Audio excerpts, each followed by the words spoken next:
Naisip niyo na ba kung anong pwedeng mangyari kapag ang mga bagay at kagamitan ay hindi nakaayos sa ating trabaho?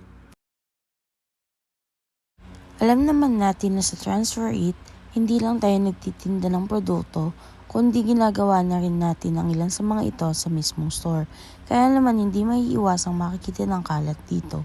Ngunit pwede naman nating mabawasan ito sa pamamagitan ng paggamit ng sorting o yung pagbubukod o paglalaan ng tamang lagayan sa bawat kagamitan.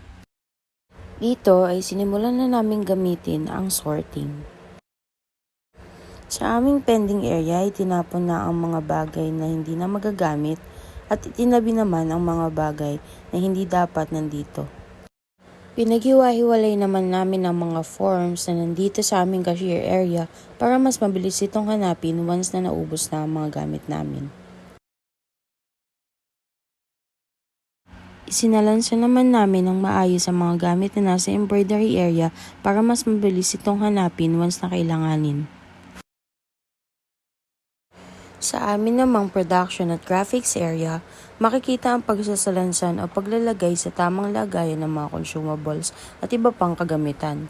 Makikita rin dito ang pagtatapon ng mga bagay na hindi na kailangan at pagtatabi ng maaari pang magamit.